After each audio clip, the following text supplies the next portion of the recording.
So let's go ahead and get started. Folks, you will notice in the classroom a number of people that are going to be veterans and people that are going to be brand new. The STARS classes are, it's almost an unfortunate aspect of every company's classes that they see these classes and say, oh, well, that's for new people. Okay, folks, it's not just for new people. These classes are going to be written, and so at least mine are, to be written for the purposes of, so you can see some of the things that I see come across my desk. So whether you're starting out brand new, we know there's things that you can learn from that, but veterans also, of course, are welcome. These classes are designed for everybody. And I do speak for all the STARS classes for that purpose. Okay, so what we're going to do is go through the exclusive right to buy first. And folks, would you agree that there's a number of things about both of these contracts that are very much the same? So there's things we will not take time with. This is not a section by section review like you have in school. It is more practical than that. We're trying to focus in on things, really two main areas, things that I see and things that you see.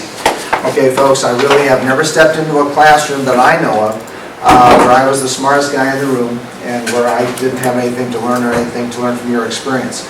So I need you to jump in and go ahead and say, this is what happened to me, this is what happened to me in a different situation, and share the experience that you have in different situations that may occur.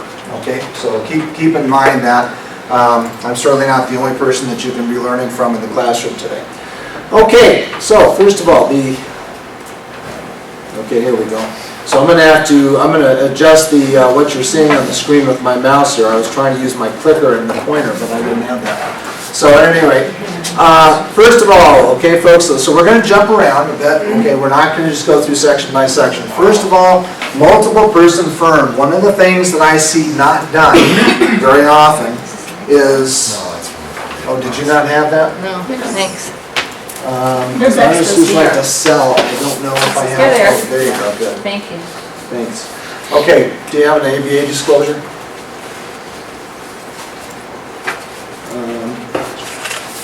I don't know if there is one. No. Yeah. Here, he's got it. Yeah. Perfect, thank you. Okay, so first thing I want to point out is a multiple person firm. This is one of those boxes that I do not see checked very often. It is seen as superfluous. Okay, folks, I'd just like to ask you a question. How do you think the public's mind reading skills might be? They simply don't know these things. Okay, folks, multiple person firm is significant because if you look at that verbiage, and I know a lot of you probably haven't looked at it since you've been in school, because you know what it says. Okay, multiple person firm comes in because designated broker then becomes possible. Designated broker is going to be a principle that we operate under that says that it is not just you that might be servicing this buyer, it might be you and another person, would you agree? Right? So this goes to a number of different things, folks, okay? When you're talking about a multiple person firm and somebody else is named as the broker, would you agree they are responsible for everything that happens in that deal? Yeah. Right? Yeah. So multiple person firm, folks, this box is not terribly exciting. The ramifications of it can be. And I don't want your deals to be exciting. Folks, would you agree? I want your deals to be boring. I want your deals to be nice, quiet, boring deals, right? Everybody agree?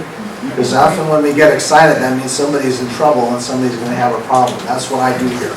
Okay, my job is to keep you out of the way of the commission, to keep you out of the way of the EPA, to keep you out of the way of the law, okay, to keep you out of court, okay, as much as possible. So that's where this comes in. If there's more than one broker that signs, okay, folks, then that broker is also responsible wholly and completely. Would you agree?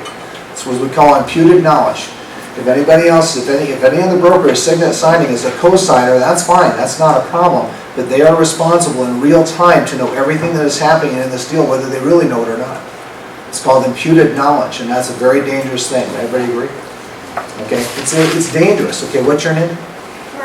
Mariah. So Mariah and I take a co-listing, right, folks? I make some adjustment in that listing that is reflected out there to the public, but Mariah doesn't know anything about it. She's back at the office. She thinks the price is here. I just negotiated the price with the seller down here, right?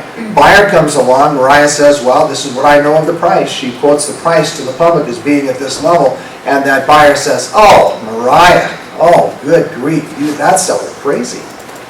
I'll never tell you, forget it, right? I would have made an offer if it was down here somewhere, but not up here.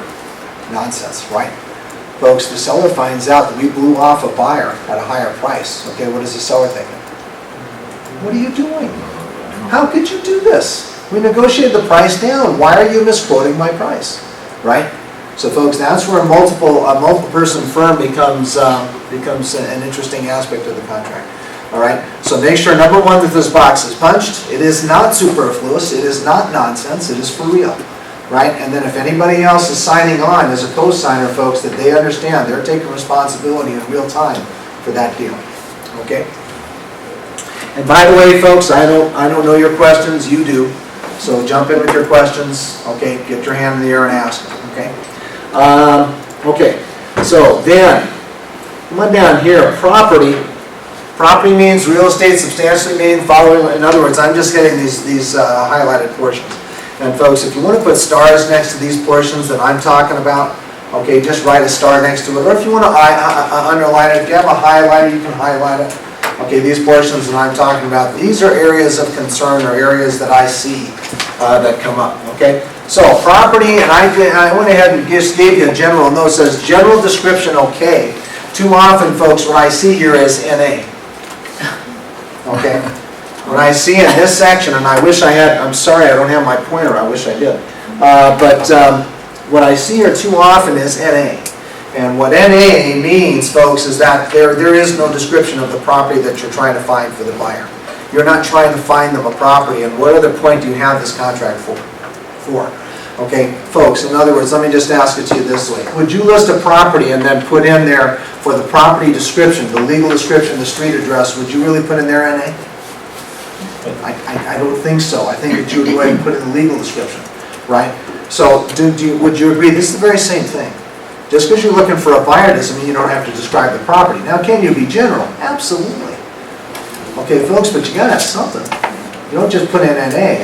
Effectively, that voids the contract. Basically says you're not doing anything for the buyer because the entire point of the contract is to find them the property, meaning real estate substantially meaning the following requirements or similar real estate acceptable to the buyer. NA? Really? Okay. Folks, no. You got to have something in there. And so I like the phrase, and I use it with every contract I do, any property to the satisfaction of the buyer. Okay, folks, what's the old saying? Anybody remember the old saying? Sellers are yellers, and buyers are liars, right? Folks, you've heard that before, right? Okay, folks, look up here a minute. Folks, buyers aren't liars, they're confused. Right? They're new to the process, they're new to the information, they don't know what they really want. Right? Okay, so they're going to go ahead and think, will they change their mind? Yes, they're going to change their minds. Okay? So, I don't know if we have copies for people just coming in. We have, I don't know if I have any other buyer contracts. Here's the stack. Here's the stack, okay? There you go. And then who just came in? Oh, I've got a exclusive right to sell. Anybody else have a package for anybody? So you can pass this to. Oh, both of you said. Oh, you already have it? Okay, good. All right. We'll make sure everybody's got it. Okay, so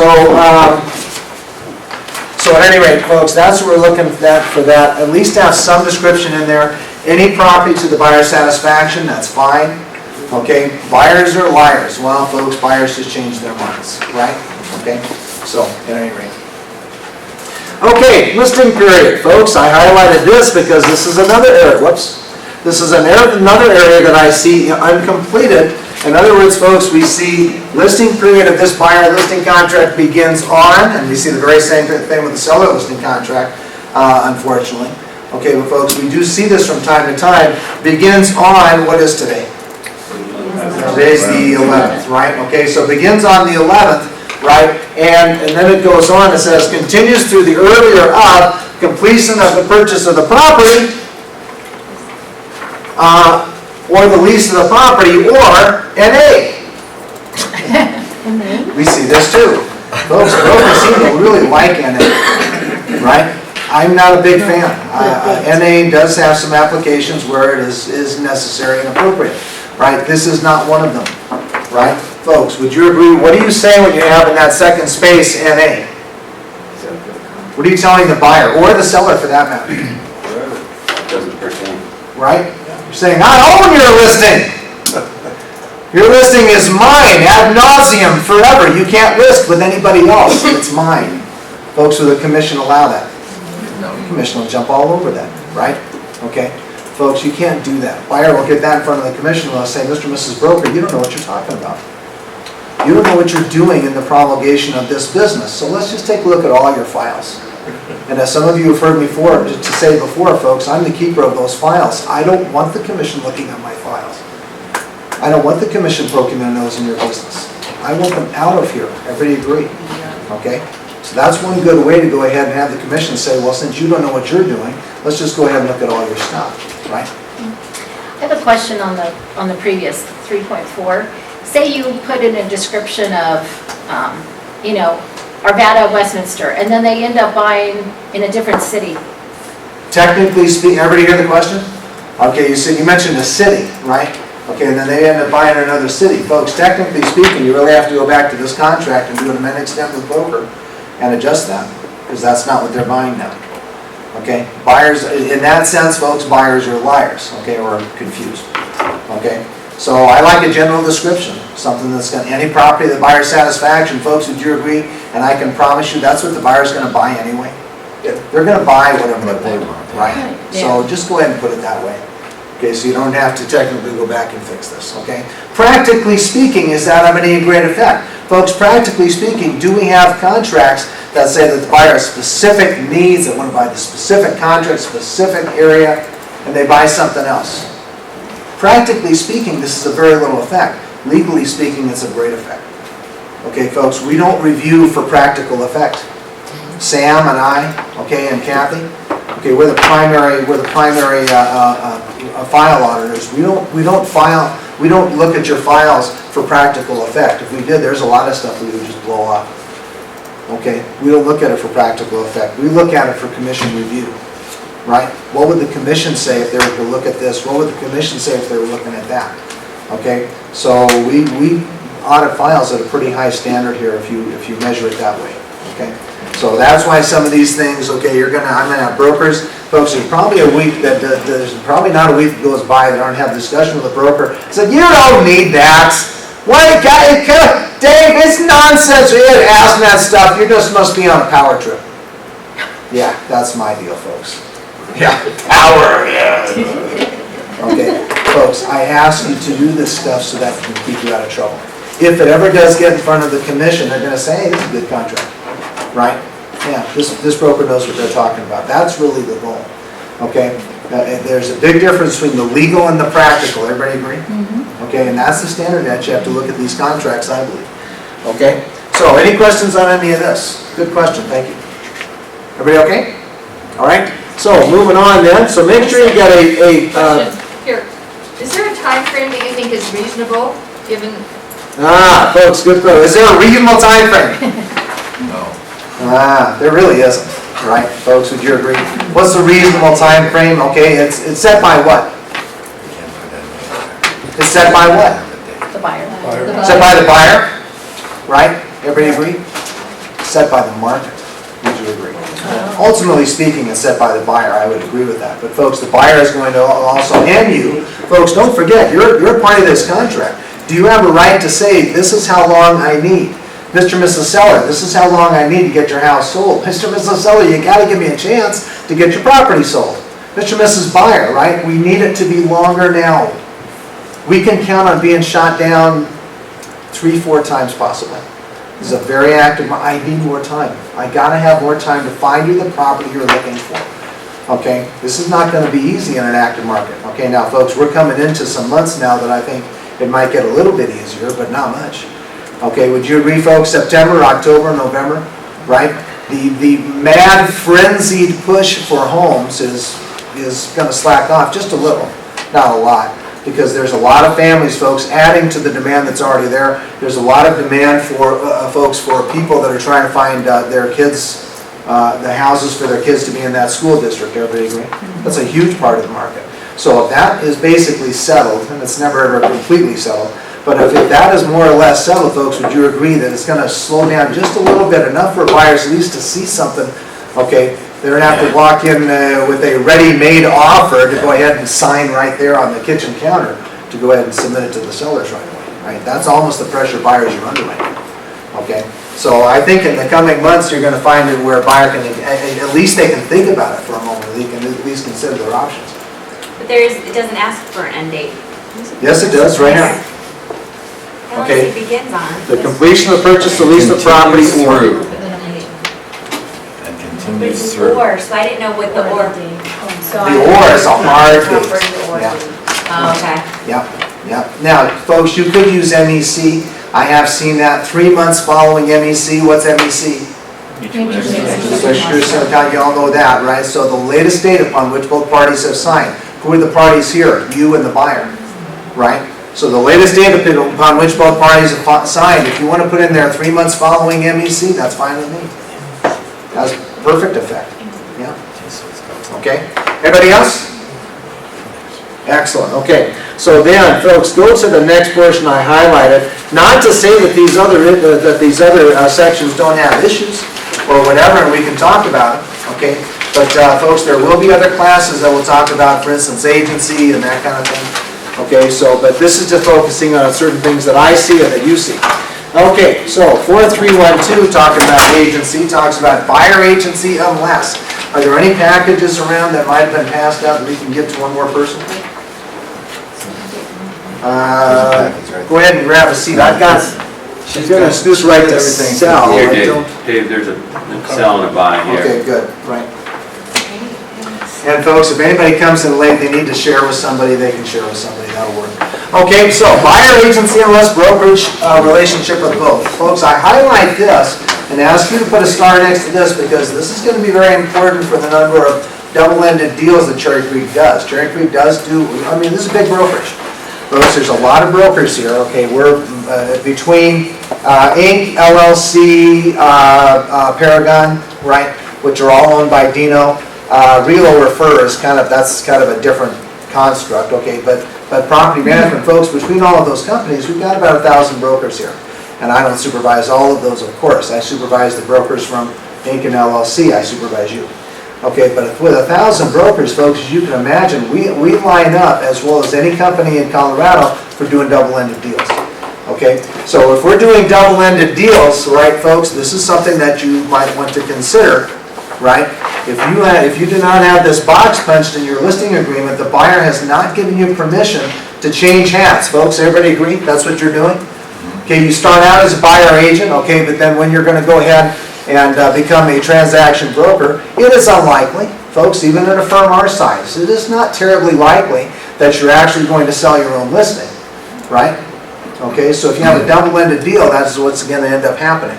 Okay, but it's possible, right? It's very possible. Even more possible, folks, would you agree, in this market if you have a listing?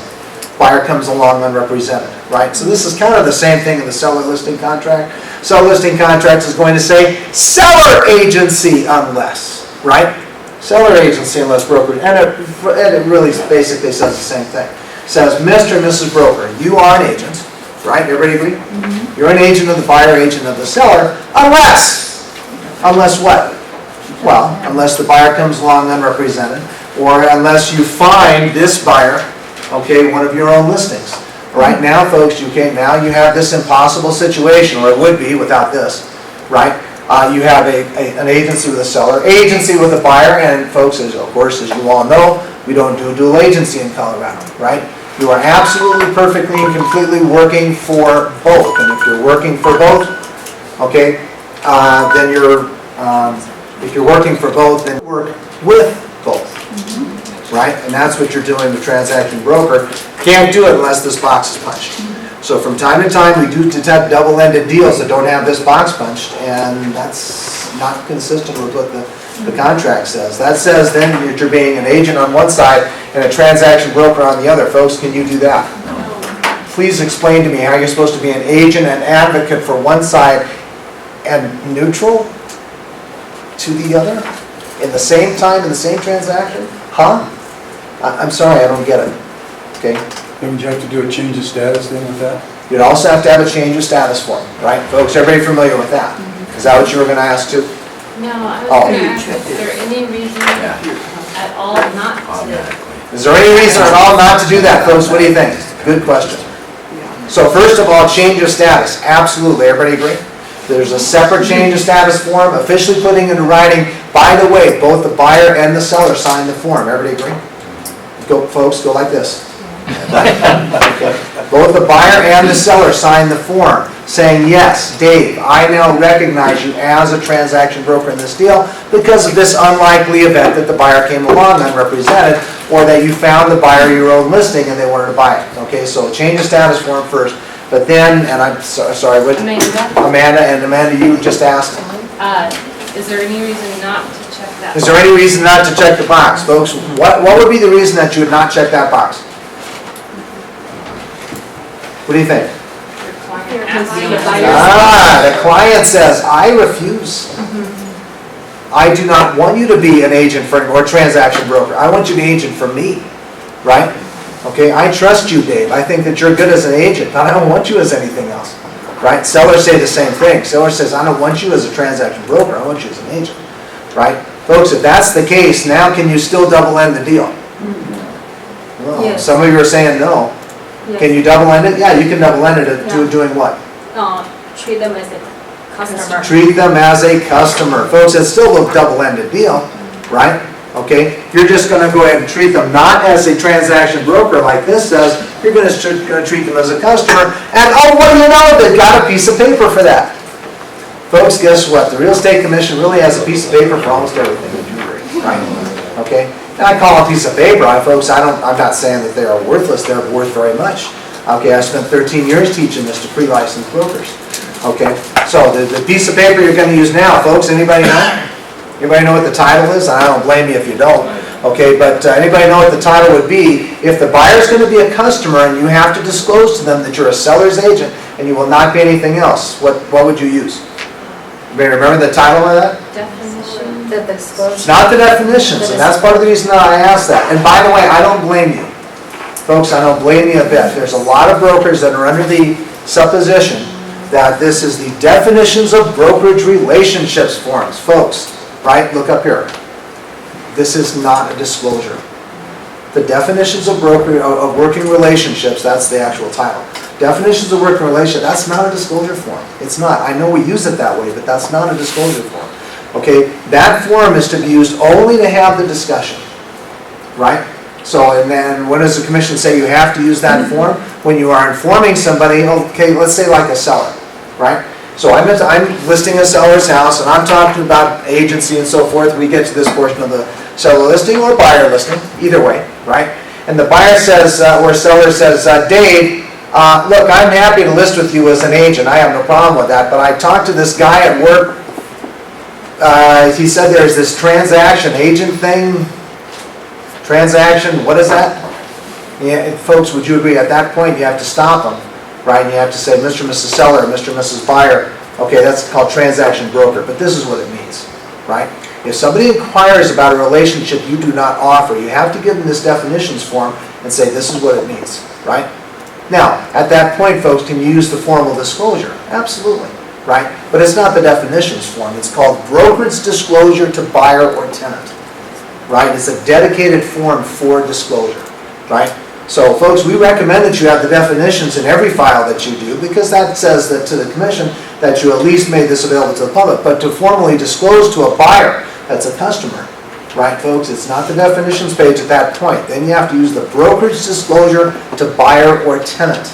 And that is going to be in all your software packages, okay? If you don't have it in your software package, number one, you might want to consider using another software provider, because that's a commission-proof form supposed to be there. But then you can go on the commission website and get it there.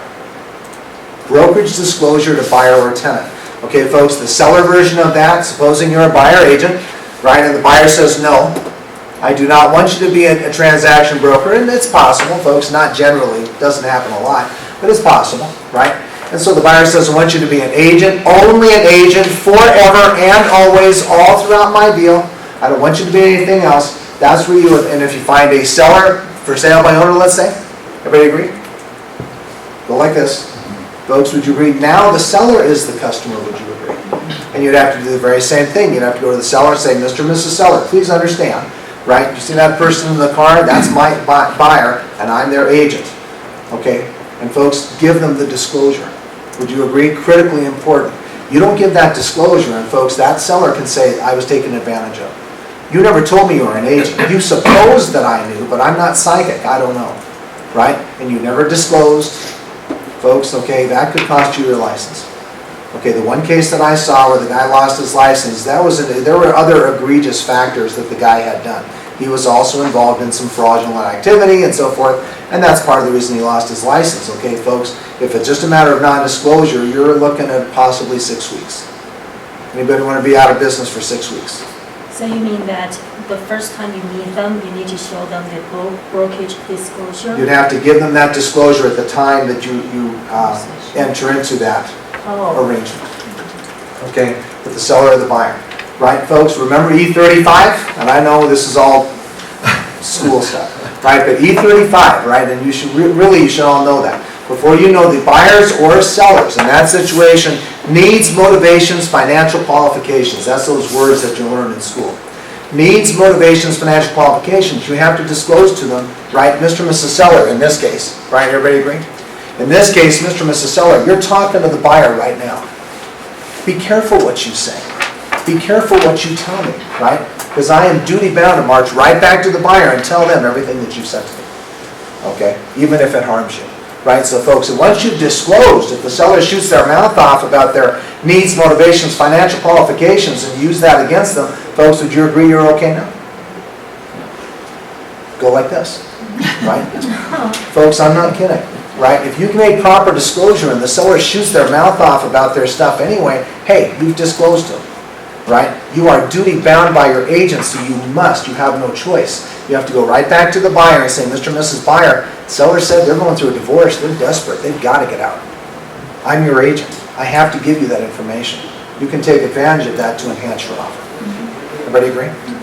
What if the buyer says he doesn't want to be the customer in that example with the in-house?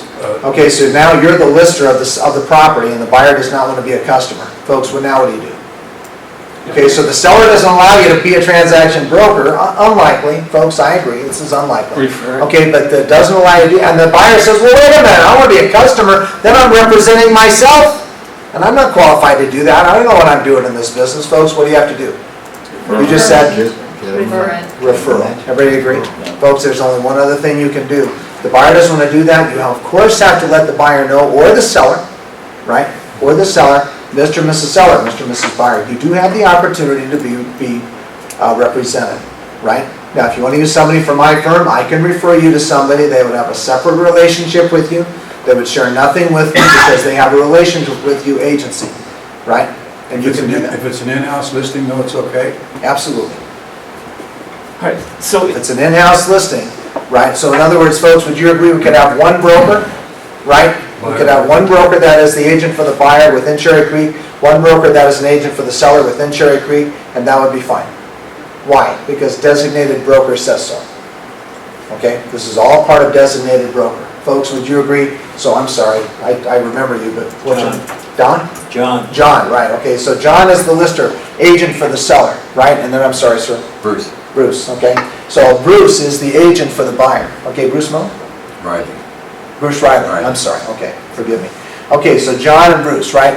Bruce is the agent for the buyer, and through whatever circumstances, folks, the Bruce's buyer was perfect for John's listing, right? John's listing is perfect for Bruce's buyer. Folks, would you agree, designated broker says this, says Bruce, right?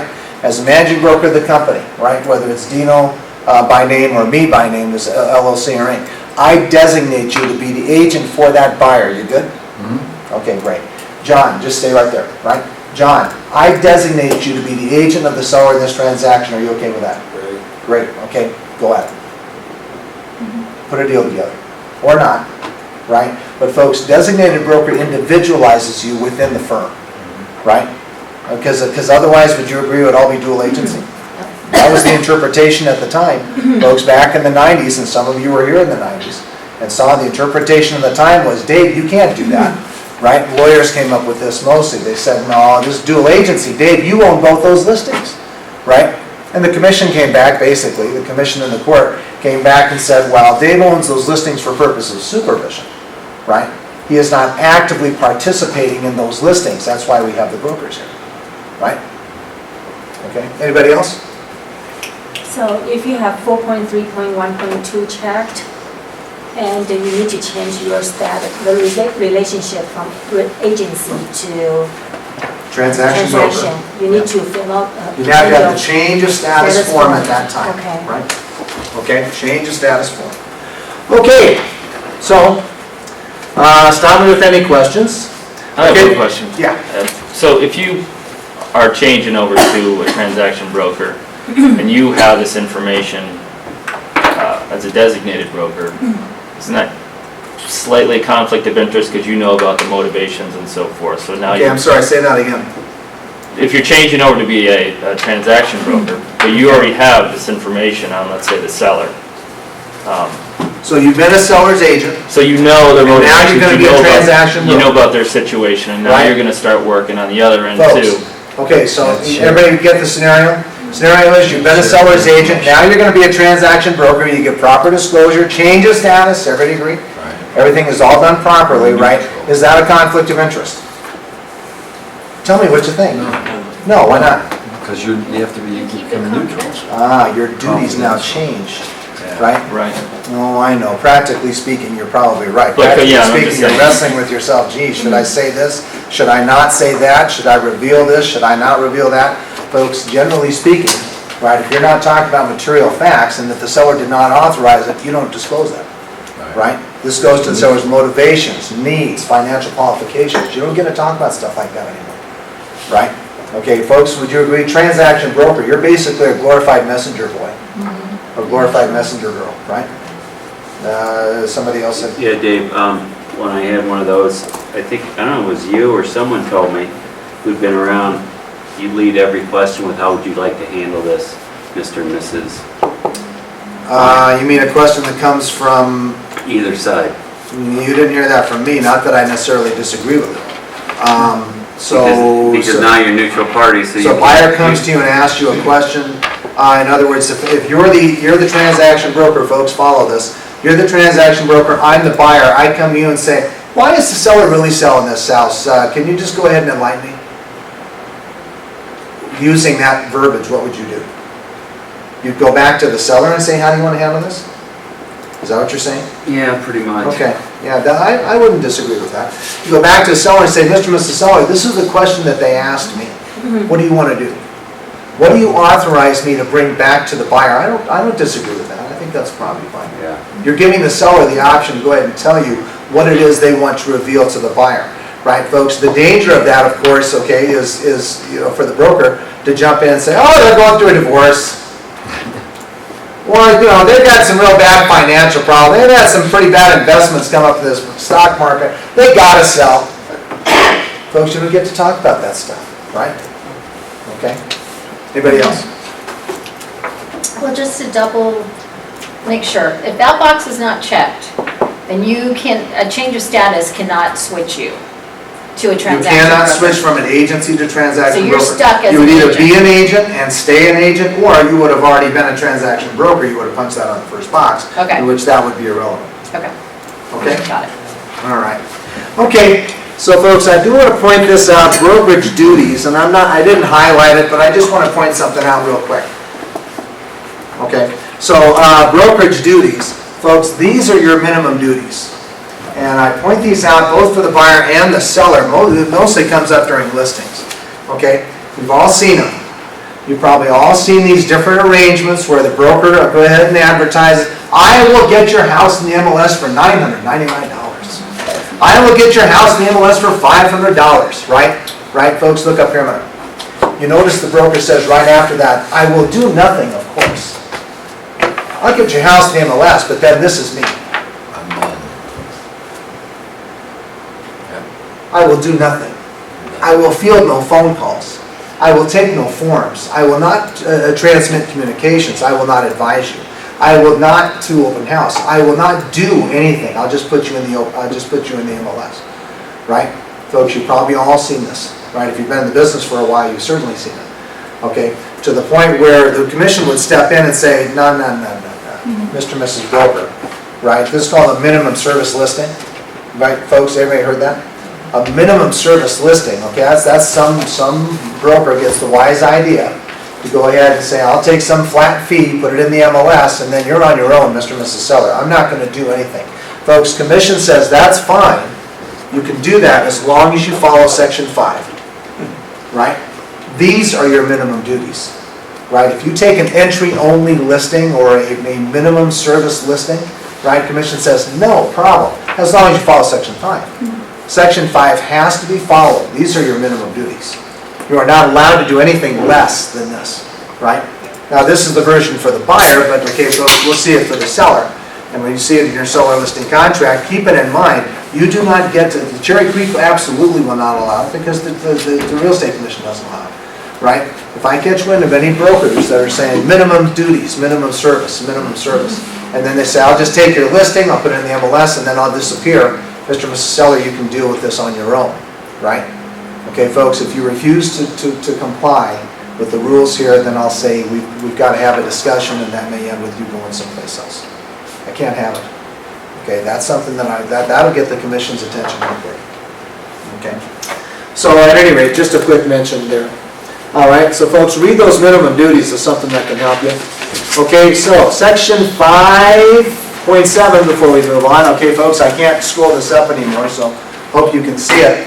Okay, it says for 5.7, folks, broker must disclose to any prospective seller adverse material facts known by the broker, including but not limited to adverse material facts concerning buyer's financial ability to perform the terms of the transaction, whether the buyer has intends to occupy the property's principal residence. Folks, look up here a minute. Okay, what are material facts in relation to a property? Just give me some examples. I'm sorry? Crack in the foundation. Bad foundation, bad structural. What else? Roof, bad roof. What else? Mold. Oh, come on, folks, you know Mold. this, right? Mold. Furnace, bad electrical, right? Everybody agree? Water damage, cracked, whatever, right? Okay, folks, cracked foundation, whatever you want to call it. Okay, these are materials to the property. What's a material defect in relation to the buyer? Financial. Everybody agree? It's all money now. You talk about the buyer, it's money, right? Okay, folks, buyers will come to you. You know that you've probably seen this. Some of you have probably seen this, right? They come to the broker. They say, no, Mr. and Mrs. Broker, I know I just got turned down for my loan.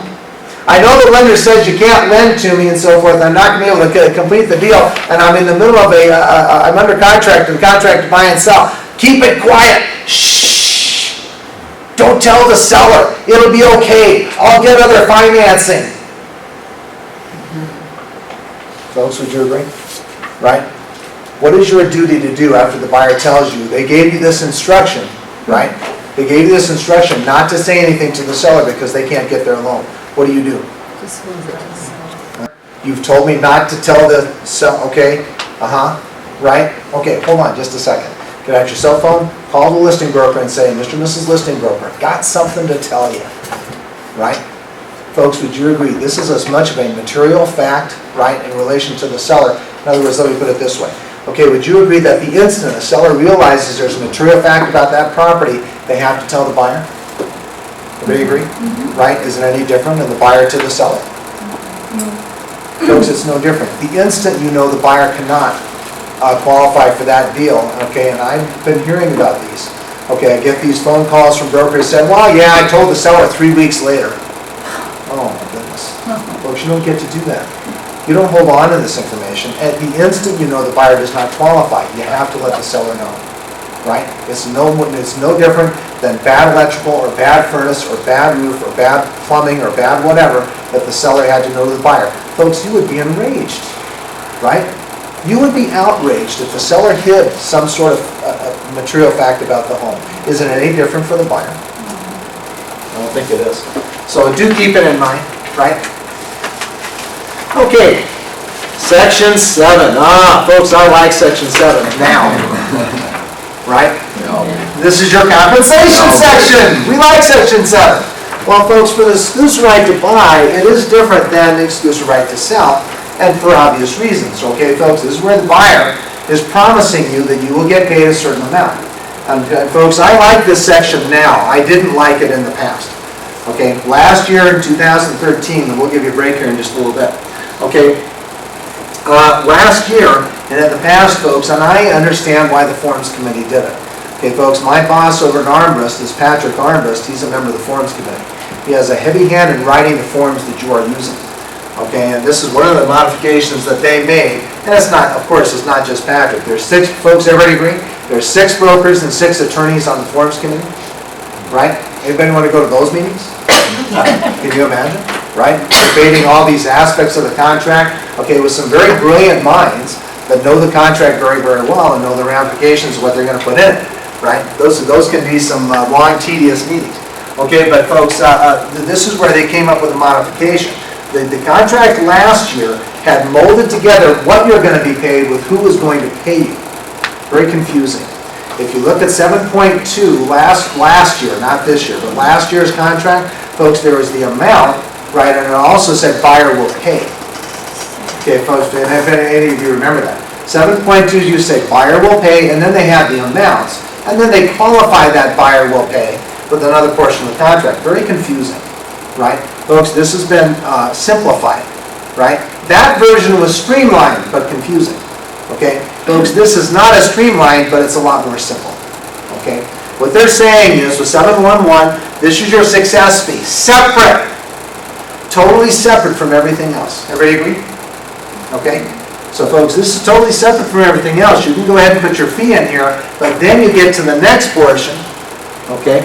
Come on down to 7.3, and folks, any of these other things, retainer, hourly fee, any of those things you could do, I don't generally see those done, okay, but they could be done, okay? Come down to and I'll come back to other compensation in a minute, but folks, come on down to 7.3, now separately it says, who will pay you? It's a wonderful modification, right? Folks, it's a great modification.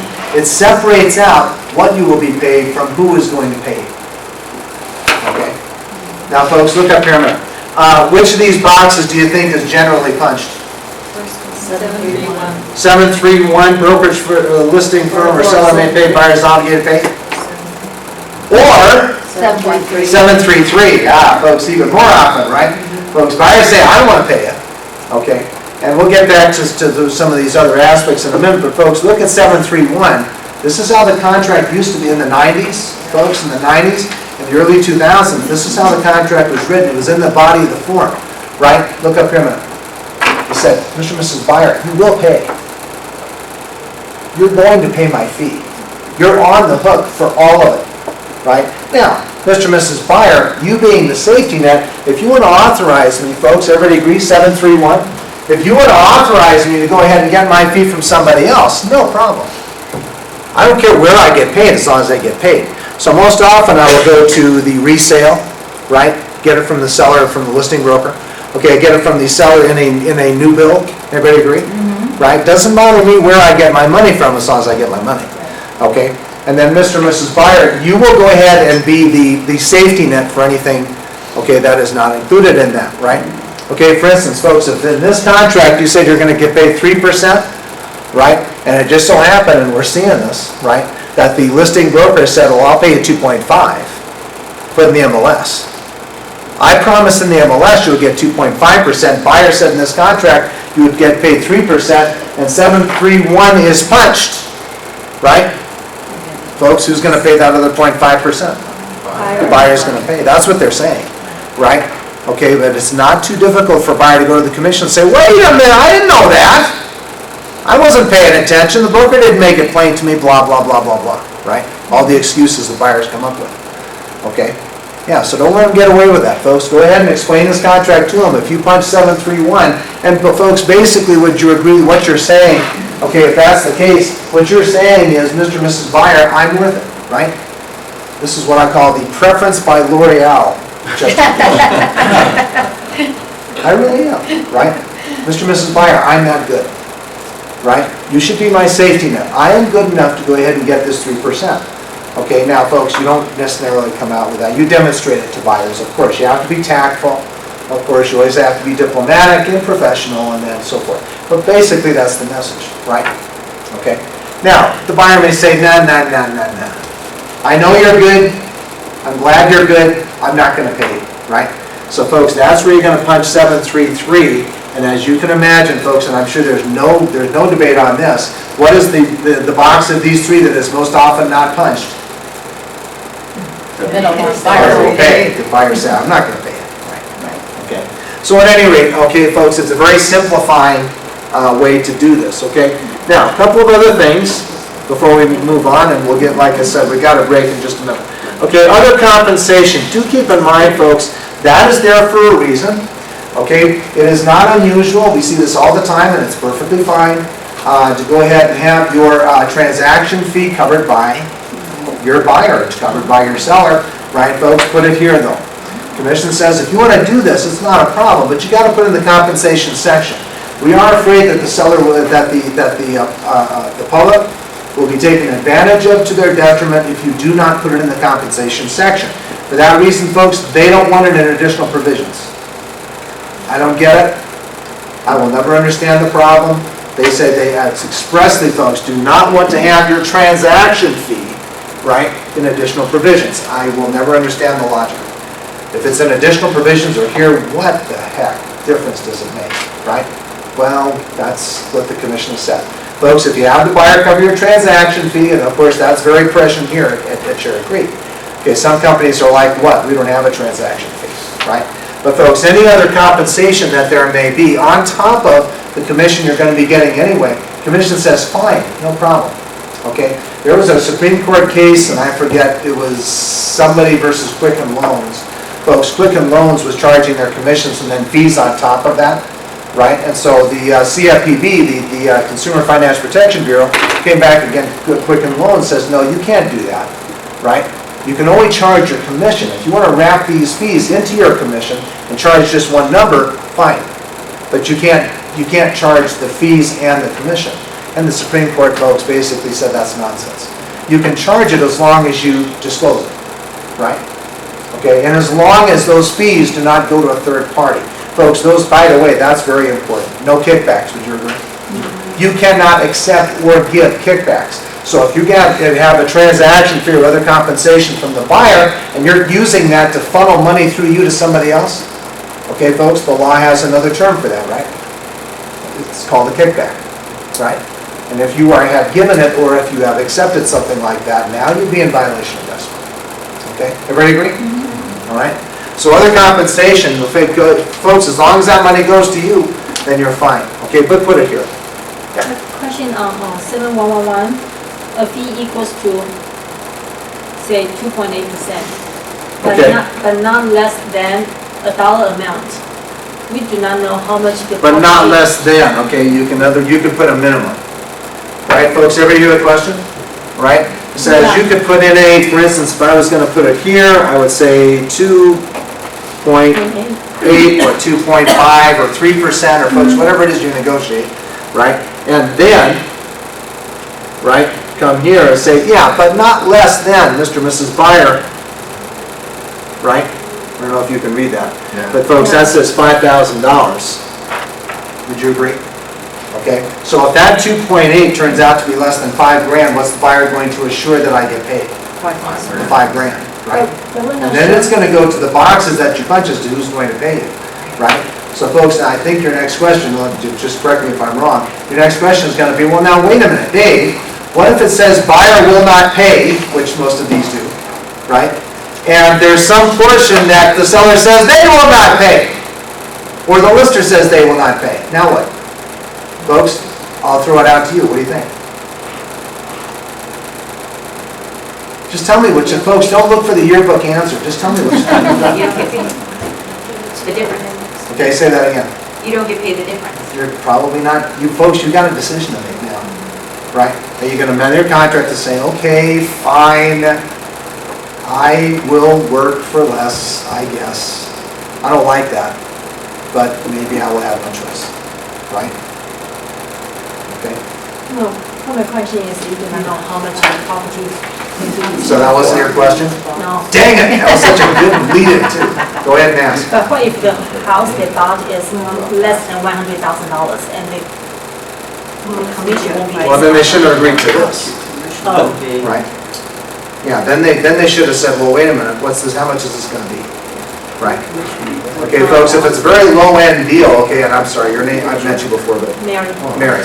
Okay, so Mary's question is, right, what if it's a very low-end deal, the percentage commission is gonna be way less than $5,000, right? Now what? Well, folks, that's a discussion you have to have at that time, okay, when you list the buyer. Can you put NA there? Okay, folks, can you put NA here? What do you think? Yeah. I said I'm not a big fan of NA, but there's times when it's very appropriate to use. I think that's one of them. You guys okay?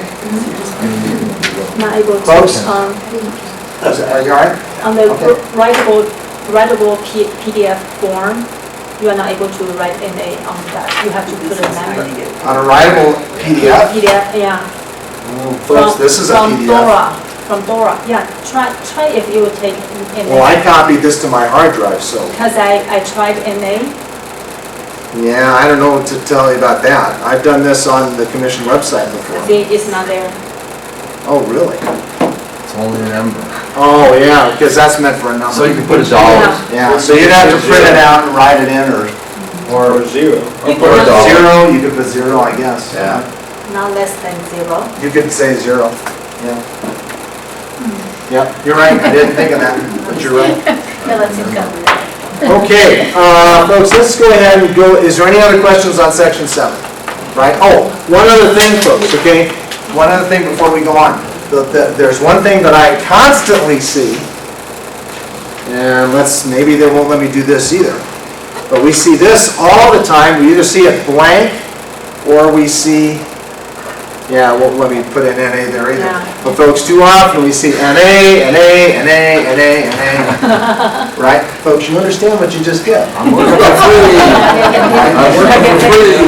I'm working for free. Sound working for free. I mean, and now, Lucas gonna say, Dave, come on, don't stop busting my chop. Look, what, fine, I'm gonna get paid anyway, fine.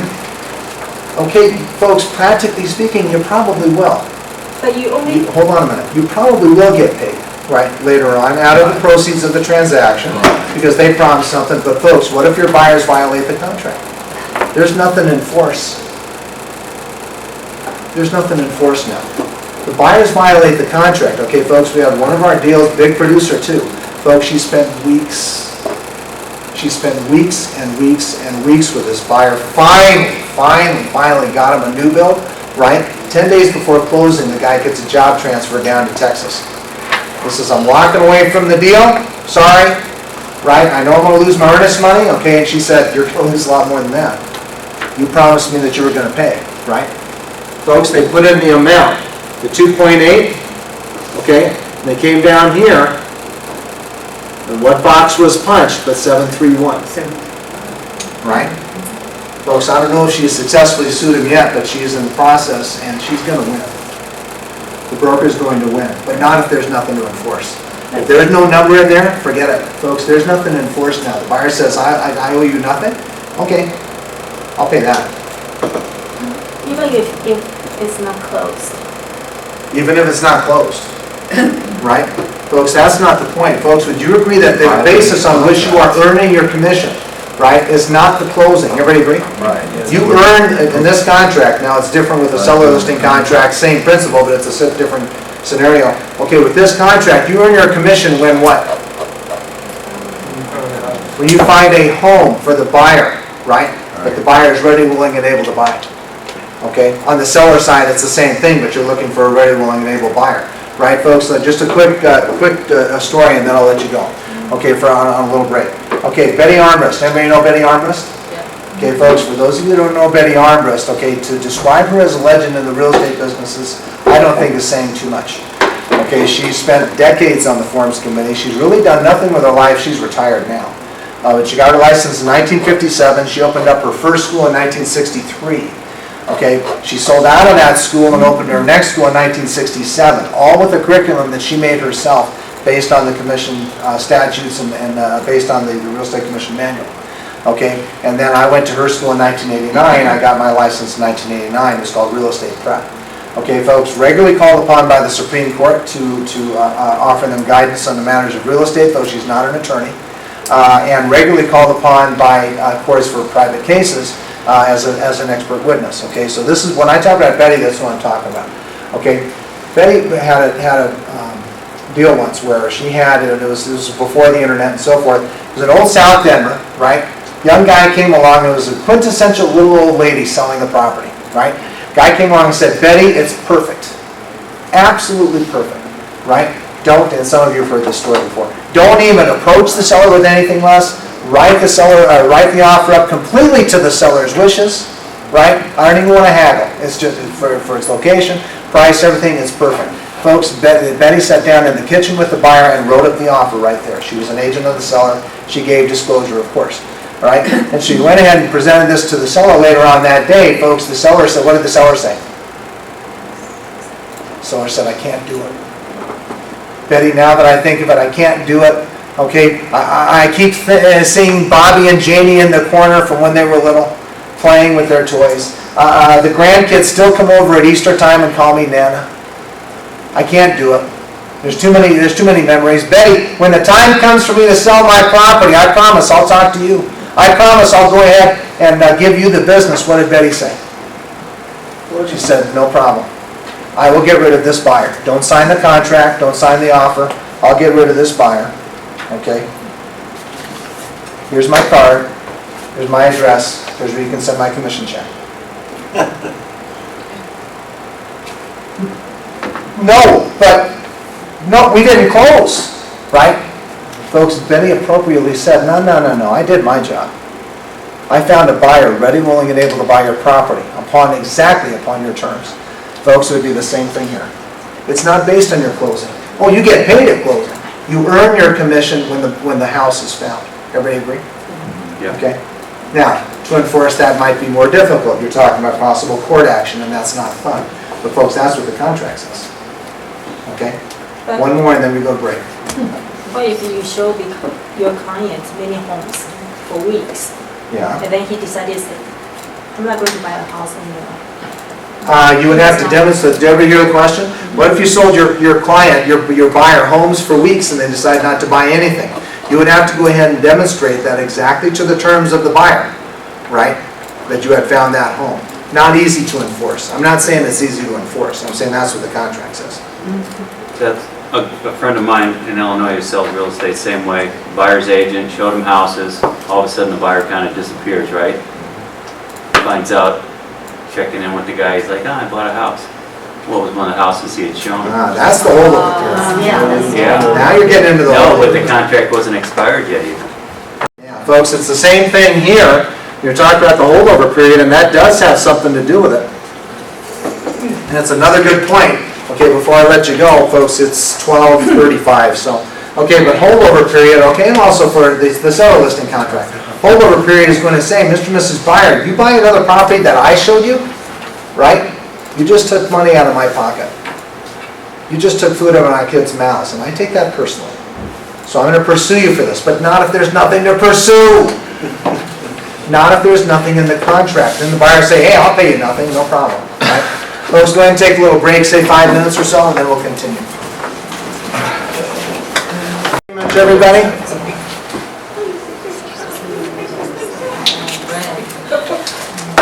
Pretty girl. Thank you. Okay, Your fiance or wife or? next we're going to go to section 8. Okay, and folks, again, we and I know they're not here right now, but Did you do the holdover? huh? Did you do the holdover period? We kind of mentioned it, yeah. Okay.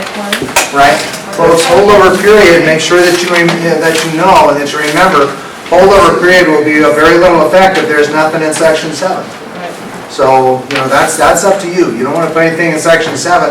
Folks, in your files, what I will note, if there's nothing in section 7 for the exclusive right to buy, okay, and we'll talk about the seller's version of this in a minute, but if there's nothing in there for the exclusive right to buy, folks, I'll basically just approve the contract anyway. It'll show as green and sky slope, okay? and then I'll approve it, but then I'll include a note there that says, okay, Mr. and Mrs. Broker, you know what you just did.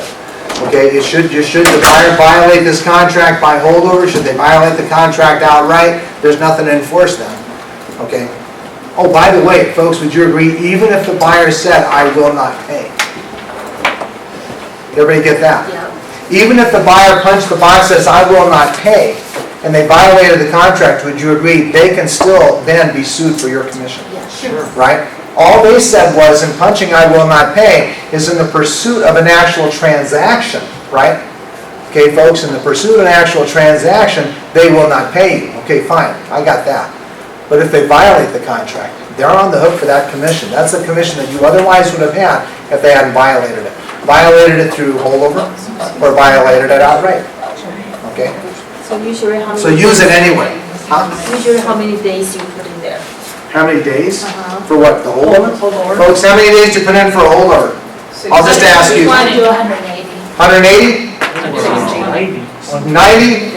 120. 120? Wow. Folks, I'm gonna go for a year, right? There's nothing wrong with it. This is a matter of negotiation between the parties, right? Now, folks, I don't know if I've ever been taken advantage. I know one guy that goes 3 years. On his seller listings and his buyer listings, okay? Because he came to me, he said, I've been screwed. He says, never gonna happen again, right? Now, in his case, it was a seller listing. He said, I thought the seller was acting squirrely. He said, he only gave me a 1 month listing when I really should have had more, right? He wanted to, listen up folks, he said, I wanted to have, from you, Mr. and Mrs. Lister, it was a for sale by owner, from you, Mr. and Mrs. Lister, I want to have the names and addresses of all the buyers that come through. Security, Mr. Lister, security. Because I'm a software manufacturer guy, you know, and I got a lot of corporate secrets around my house, and I need to go ahead and track who's come through my home, you know, right? And folks, he had a holdover period for 30 days. 35 days later, who did the guy sell to? One of the buyers that that lister found, right? And he said, that's not happening to me again.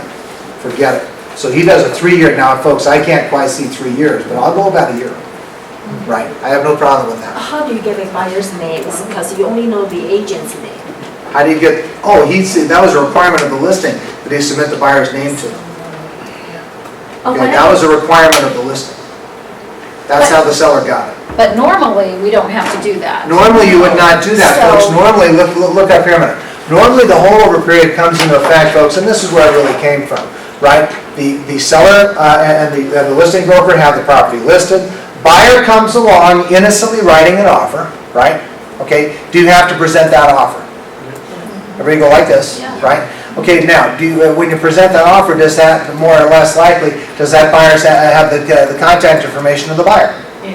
Right? And the seller says, oh, you know, I don't know, there's this or that that's not exactly to my wish, I'm just going to reject the offer. And they have every right to do that, right? But then, folks, then the seller has a copy of the offer, do they not? Right? They let the listing expire. Okay, they say, I'm going to use John to market my home. I have no intention of paying John. I just want to use him to get my home on the market and get a buyer in here with an offer. I get an offer, I reject it, I have the contact information of the buyer, I go ahead and call them after the expiration of the listing. Mr. and Mrs. Buyer, my records indicate that you showed my property a few weeks back. Are you still on the market? Are you? Really? Well, why don't you come on over? I don't have to pay John anymore. Folks, holdover, would you agree? Right? Okay. So if it's for a year, I think you can probably kiss that possibility goodbye. Okay. So if there's no offer, say I show my buyer to your listed house, and I did not give you my buyer's name. Well, it would be in the list, it would be in the offer, would it not? It will be wouldn't? on the offer. Why not? There's no offer. Because There's- the buyer did not. Oh, put you an just offer. showed the buyer Yeah, that. Well, uh-huh. that's in relation to you then. If there's nothing in writing, folks, and Okay. we'll see this in a minute, if there's nothing in writing, the Real Estate Commission is going to identify that buyer as the submitted prospect. That's the phrase right out of the contract. In fact, you can even see, no, I don't think they have it on this form, down in the seller listing form, we'll see it in a minute. Seller listing form, folks, what they're going to say is, this buyer now constitutes the submitted prospect. That is to say, if you submitted it to the seller in writing, then the commission identifies that person as the submitted prospect, right? And then they come under the holdover. If there's nothing that's given to the seller in writing, then I think you're gonna have a hard time trying to enforce that provision. Okay? All right, so folks, section 8, let's look at section 8 now, okay? Section 8, limitation on third-party compensation. Folks, would you get out the supplement that I gave you, the ABA disclosure? The ABA disclosure. Everybody got it? So get that out. There's a form written up by, for Cherry Creek. Okay, now folks, everybody do me a favor, look at this wall. Okay, you guys say more.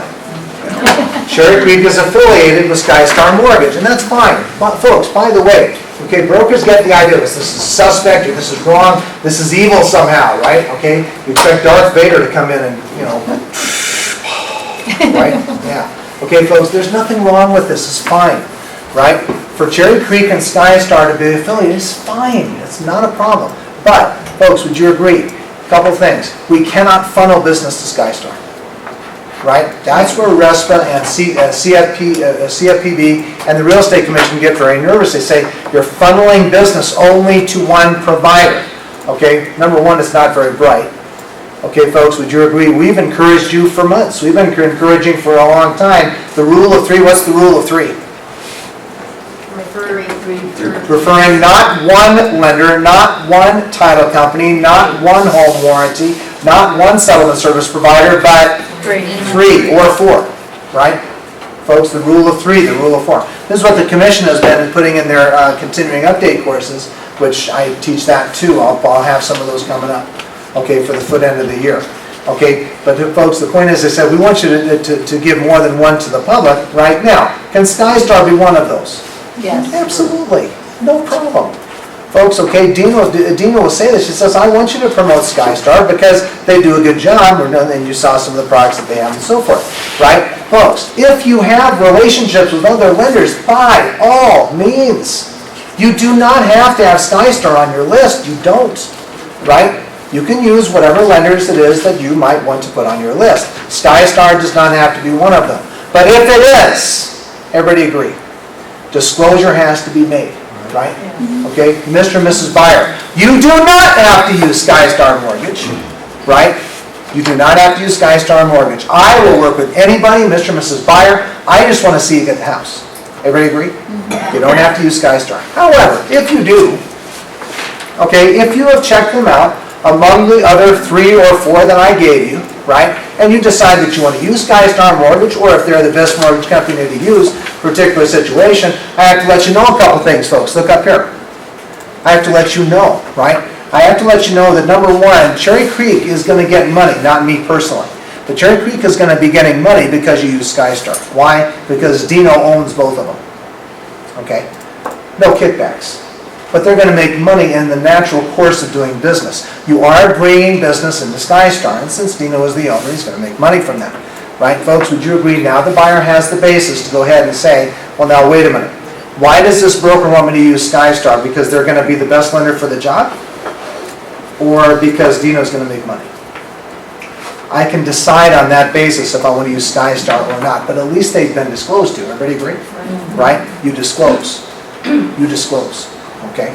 So if you're not going to use SkyStar, folks, don't worry about the disclosure. Then there's no possibility of harm to the public. Right? And folks, of course, no kickbacks, ever. Right? Which Brian would never, of course, he would never even entertain the possibility. Right? Folks, RESPA and the Consumer Finance Protection Bureau will be crawling up our, well, they'll be crawling all over here before you know it, right? Okay? So, make sure that that's what they're saying here with this portion, and that's what we handed out to you, the affiliated business arrangement notice or disclosure. Right, goes right to that, says neither broker nor brokerage firm, except as set forth in section 7, will accept compensation from any other person or entity in connection with the property without the written consent of the buyer. Additionally, neither broker or brokerage firm is permitted to assess, receive markups or other compensation for services performed by any third-party affiliated business entity unless the buyer signs a separate written consent. Okay? Everybody okay with that? Okay, so make sure if there's SkyStar is involved, right, folks, then this ABA comes into the picture. And you have to go ahead and give that disclosure. Okay. And by the way, it's on the dashboard. Okay, for you to get from that.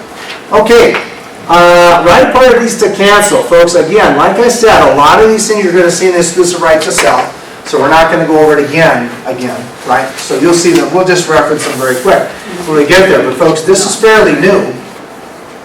In the exclusive right to sell, it's section 18, right here at section 10.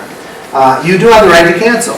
And folks, this is fairly new, I think this has only been in there for a little more than a year. Okay, I think this might have been put in 2013 form. Now, here we are, 2004, so about a year and a half or so. Okay, the buyer does, under certain circumstances, have the right to cancel. The broker has the right to cancel under certain circumstances, right? Folks, would you agree? Look up here a minute. Especially when you, broker's right to cancel, especially when the parties are not cooperating. The buyer will not cooperate with you, right? The seller will not cooperate with you, right? More often with a buyer. Okay, but you do have the right to cancel the contract, okay, because you can say, Mr. and Mrs. Buyer, I've sent you email notices for how long? I've sent you email notices day after day after day, no response, you will not communicate with me, you're not talking to me, okay, I can't work like this, I'm not going to waste time with you anymore, right? I have the right to cancel this deal. Brokerage firm may cancel this buyer listing contract, and written notice to buyer. If the buyer fails to reasonably cooperate with the broker, the buyer defaults under this buyer listing contract. Any rights of brokerage firm accrued prior to cancellation will survive. Okay, including your commission if you put one in. So, now, the buyer is a bit more specific. Does the buyer have a right to cancel? Yeah, they do, right? Well, it says in the event broker defaults under this buyer listing contract, buyer has a right to cancel the buyer listing, including all rights to brokerage firm and any compensation. Okay, examples of broker default include, so now they get very specific, include but are not limited to abandonment of the buyer, failure to fulfill material obligations of the broker, and they'd have to prove that. The buyer would have to prove that. Failure to fulfill material uniform duties. Buyer agency box, the top page 1 is checked. Failure to fulfill all material additional duties of an agent. Any rights of buyer that are accrued prior to cancellation will survive. Okay, so folks, there are rights for both parties to cancel. You'll see the very same thing in the seller listing contract. Everybody okay with that? Okay? So are there forms to fill out if you as a broker decide to cancel? Folks, by the way, if you want to terminate a listing, let's start at the beginning. If you want to terminate a contract to buy and sell, what do? You have to have written notice. Yeah, and what's that notice? What do we call it? Notice to terminate. That's that termination notice. So, folks, you know that. Has all the boxes on it, buyer's right to terminate, sell. Well, that's for a contract to buy and sell. Folks, is there some separate termination notice for the exclusive right to buy or exclusive right to sell? Is there? Go like this.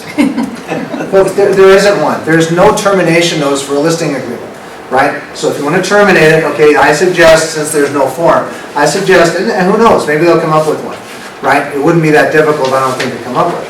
Okay, but what they're going to have to do, folks, is go ahead and write up an amend extend with broker, not an amend extend form. Okay, folks, amend extend is used with what kind of contract? Listing or contract to buy and sell? Contract to buy and sell. That's an amend extend. Amend extend with broker. That's the form you use to cancel this or to terminate this. Now, does that call for a buyer's signature? Yeah, and is the buyer required to sign it? No, they're not. But folks, I don't know of anything else. Does anybody else know of any termination notice or anything else you can use? I think you have to use amend extend with broker and then note the form if the buyer refused to sign it. Okay, that would serve as official notice you're terminating the contract, right? Okay, so then, let's see. Oh, folks, 13, I don't know, I didn't highlight it, but folks, take a look here. Disclosure of buyer's identity. I don't know. It's probably, there are two circumstances where I know you might use this. Either if somebody is famous, and folks, I have no idea who you work with. We do have a broker that works regular with Tom Tancredo and finds him property to buy. Okay, she works with him all the time and so forth. Folks, would you agree Tom Tancredo, whether you like him or hate him, okay? Because folks, you know Tom Tancredo, he was a congressman out of Colorado Springs, and he's a person of very strong political positions and opinions and so forth, right? Perfect example.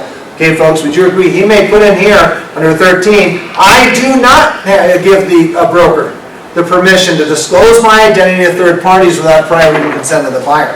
Folks, I have no idea who you're gonna be working with. There's always that new Ave, or the new Nugget, or the new Bronco, or the new Rocky, or whoever that's coming into town, and if they end up working with you, folks, explain this to them. They may not want you to go ahead and have their permission to disclose their identity to somebody else. Folks, I call that my John Elway clause, right? You can imagine if John Elway called me up and said, Dave, I want you to help me find my next home, right? Folks, first of all, would you agree? Pitter patter, right? You know he's gonna find, right? Okay. Well, folks, he may also say, I don't want him to know it's me, right? Folks, would you agree John Elway, or that new Ave, or the new Bronco, or whoever, they have the right to buy the property based on their, based on their wishes to buy, not on the market, right? I'm sorry, not on their celebrity, right, what I meant to say. Okay, they don't have to buy property based on their celebrity. Dave, I had that come up, and it was a lawyer who dealt with the listing agent's firm in his business affairs as As a buyer? my guy was a buyer. Okay, so wait a minute, so he was an attorney that dealt with. I'd have to have a better definition of what dealt with means. In his corporate Was he the law. lawyer of record for that firm? No, but he had been in cases involving that other firm. Okay, So when we were buying, how do you address it? he may not want that firm to know that it's him. Well, He has no, every right to exactly, do that's what we were doing going in. So how do you write it up folks, for the the question- buy-sell contract? So the question is, the contract to buy and sell, if the checkbox here is does not, what do you do? Well, folks, that person could use a purchasing agent with a POA, would you agree? Okay, they could do a land trust, right? They could have a land trust, a land trust does not, it's only for real property and does not name the beneficiary. So the public doesn't know who it is that's really buying it, just the trust is buying it, right? And so John Elway could have control of the trust. And he could sign it out of the trust and into his name later. You could do that. So you can have a purchasing agent, okay, without identifying who they're purchasing for, which is fine.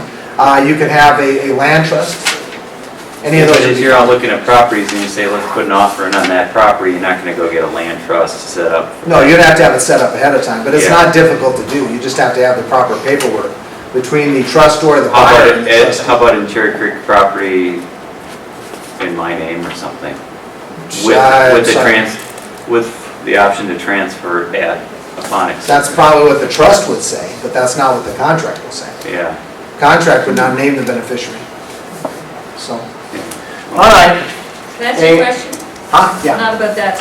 12 refers to services we provide, 12.1 specifically. 12.1 and 12.2. So somebody once told me put in something like C paragraph 5 and 6 because it specifies the duties. Yeah, that's fine. Okay, folks, there was one thing I wanted to mention here, and you'll see actually noted in the brokerage services, following additional tasks to be performed by the broker. Folks, I'm sorry, I don't quite get it.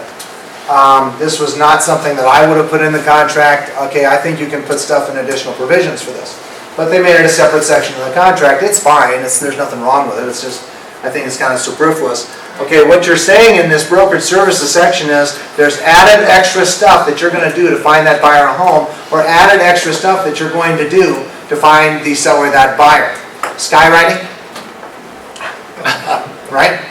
I will perform skywriting to find you that home, Mr. and Mrs. Buyer. I'll perform skywriting to find you that buyer, Mr. and Mrs. Seller.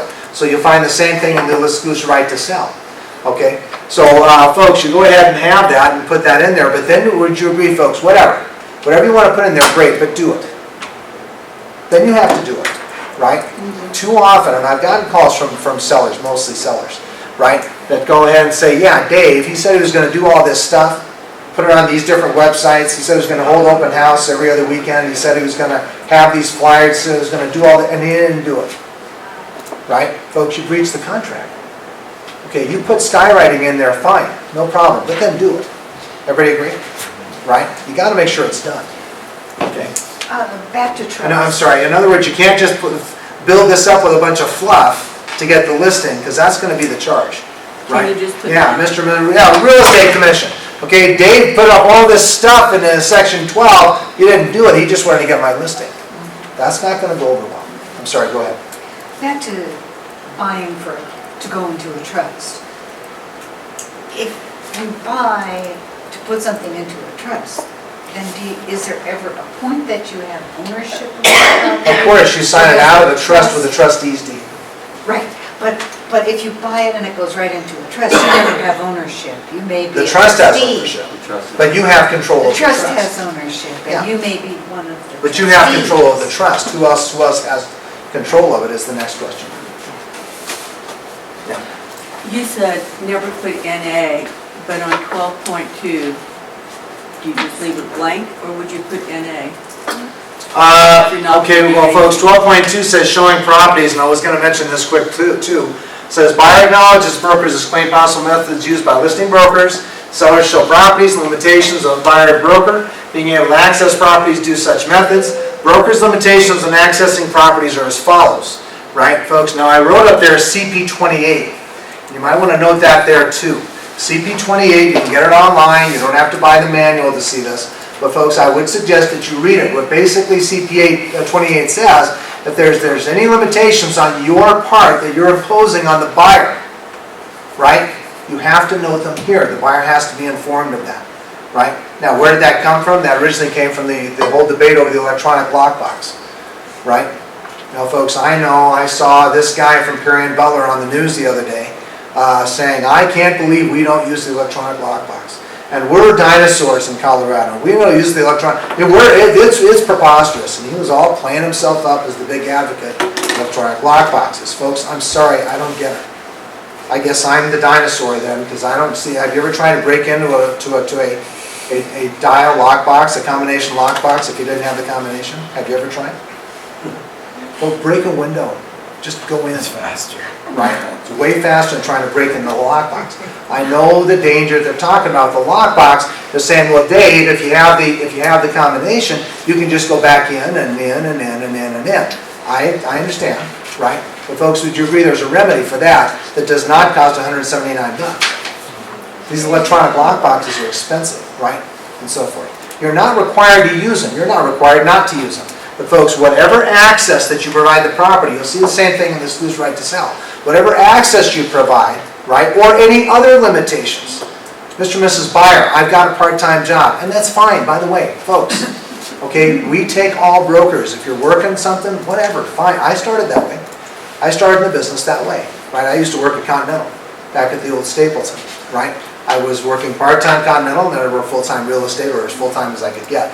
Okay, folks, that's fine, but then you have to disclose it here. You say, Mr. and Mrs. Buyer, I am not available to show you property from 9 to 1, or from 4:30 in the morning until noon, or whatever, right?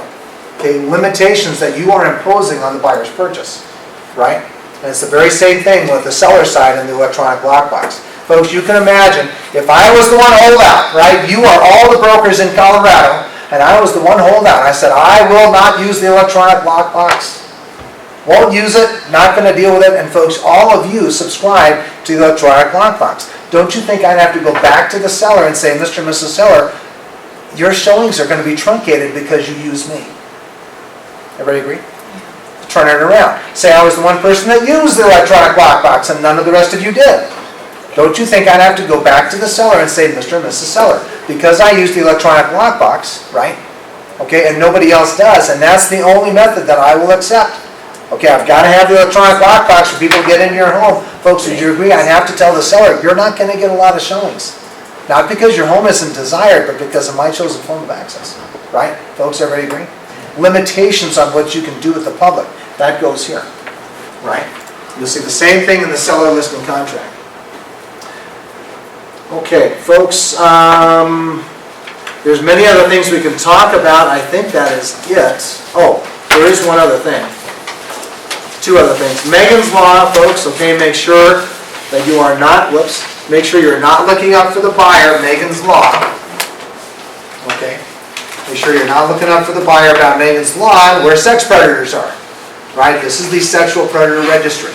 Okay? So you are not to do that, folks, okay? And would you agree, and I tell my students this for the test, Okay, on the test, what you're going to find is that it's gonna make you sound like a monster, in other words. The test question is going to be on the state test, and it's very fresh in what we talk about in real life. Okay, folks, that is going to be that you have a buyer, young couple, and they've got two little kids, 5 and 7.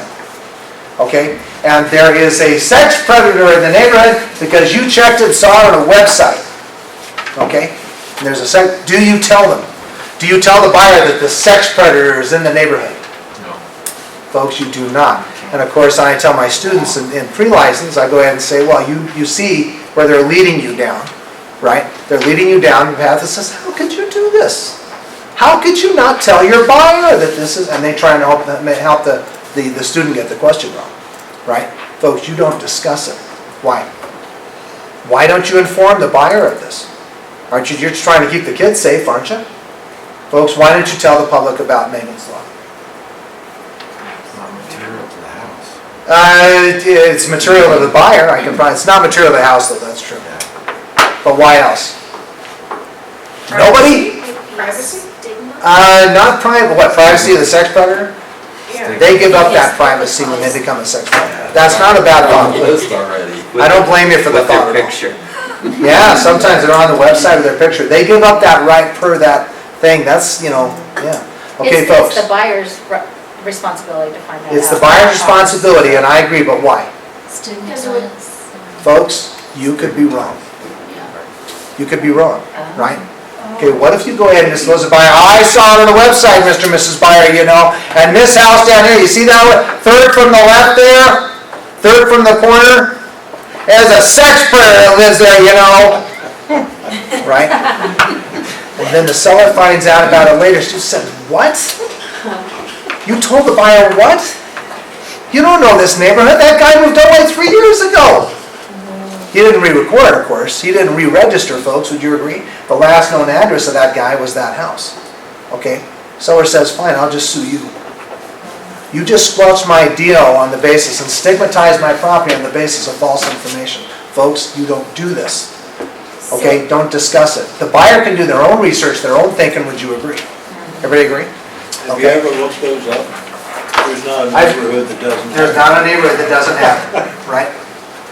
All right, and then folks, the last thing that I find here is, and it's not highlighted, but it goes for both contracts, is your signature. Folks, look up here a minute. I have been in this job for almost 3 years and still I have to put up with this. I get contracts not signed by the buyer broker. That ticks me off, right? Folks, you promised in the contract to buy and sell that you're an agent, and then I see this, and there's no signature, right? There is no contract, right? And I get, it does. That gets really under my skin when I see brokers get so lazy and lackadaisical and uncaring about the contract. Can you bother to sign it? So you're gonna get a note from me if I see that. Folks, check your contracts. It better be signed, right? Okay, I'm just saying. Did you start a sign-in contract at some point, sign-in sheet? I did. What happened? It's coming. What's the question? We're not, we still got 15 minutes. Oh, the broker, It's only made it to 2 people on an hour. broker's address has to be the Cherry Creek address, correct? Okay, I'm sorry. Folks, listen, I'm sorry, what? The broker's address has to be the Cherry Creek address. It would be identifying the company you're working for. Okay, thank you. Yeah, not your personal address and all, right? Although I imagine that'd be easy enough to find. Okay, so, let me get out of that. Okay, and then folks, and I know it's only 15 minutes, but actually we've been going over the contract, the exclusive right to sell, all along as well. Okay, so this is not, go ahead. I think that's about where we had the other contract. Okay, so a lot of these same things that we've already pointed out, we will not spend time with again. Okay, we've kind of already had these discussions. Okay, we'll just reference them in the contract so you know where they are and so forth. You already know what a lot of these say, okay? So, folks, here's that multiple person firm again. Once again, don't forget imputed knowledge, okay? That 2.1, and it should be checked. There's a good number of times when I see contracts and they don't have this box checked.